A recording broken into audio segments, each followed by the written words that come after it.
Dažnas mūsų įsisukęs į gyvenimo karuselę tavo verė, laksto ratu, o kur šitas kelias nuves, kokios šio nuolatinio lakstymo pasekmės, taip ir nesusimastome. Tol, kol kūnas nepradeda siųsti pavojaus signalų. Sunegalavote. Šiek tiek nuliūdinsime. Savo kūnu reikia rūpintis ne tuomet, kai jis atsisako vykdyti kasdienės funkcijas, o nuolat. Šią neginčiamą tiesą tikriausiai jau esate girdėję iš šeimos gydytojo. Tačiau sutikite, žodis, kurį ištarė pasaulinio pripažinimo sulaukęs profesorius iš Tibeto, skamba nepalyginamai įtikinamiau.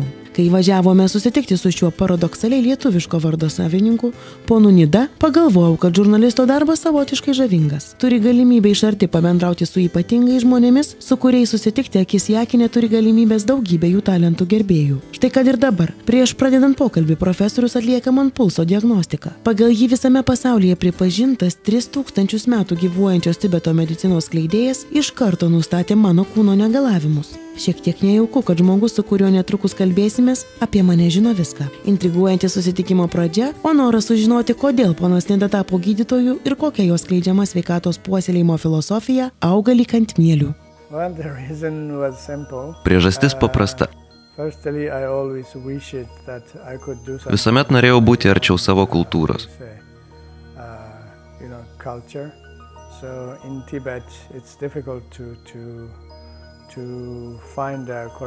Tibeto medicina viena labiausiai su kultūra susijusių sferų.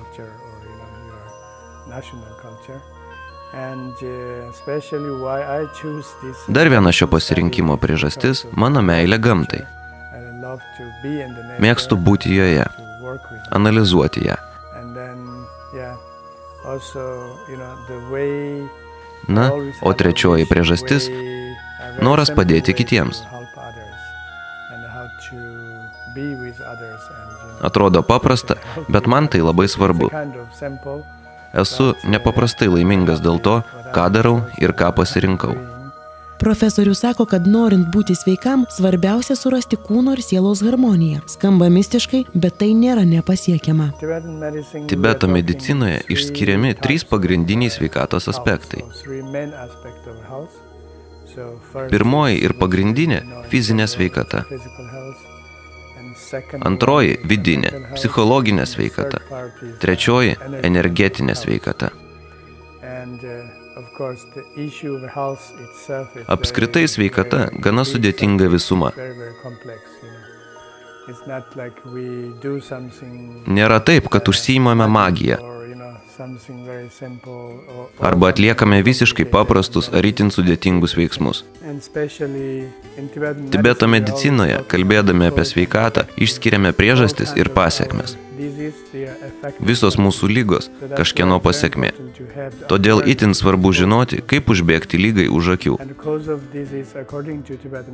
Pagal Tibeto mediciną išskiriamos pirminės priežastis, kurios susijusios su mūsų mąstymu ir emocinė būsena.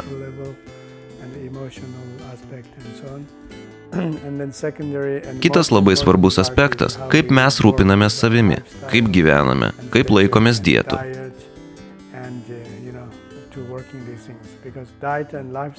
Neteisinga dieta ir neteisingas gyvenimo būdas gali būti daugumos ligų priežastimi. Jei gilintume žinias, tuomet šansų nesusirgti būtų ženkliai daugiau. Tibeto medicinos viena pagrindinių užduočių – išmokyti žmonės apsisaugoti nuo ligų. Dažniausia galvojame, kad medicina apskritai sukurta sergantiems. Tibeto medicinoje itin svarbu, kaip savo medicininės žinias panaudoti sveikiems žmonėms. Ir dar labai svarbu, kad kiekvienas būtų atsakingas už save. Juk nieko brangesnio gyvenime nėra kaip pats gyvenimas. Todėl labai svarbu, kad patys būtume atsakingi už savo sveikatą.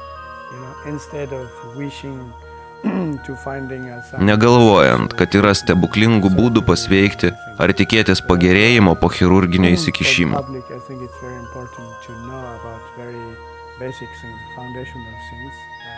Žinojimas – galingas ginklas prieš visas ligas. Kitame reportaže sužinosite, kodėl jau senojoje Tibeto medicinoje žmonėms buvo rekomenduojama laikytis dietos ir kokių būdų imtis, kad užbėgtumėte ligai už akių.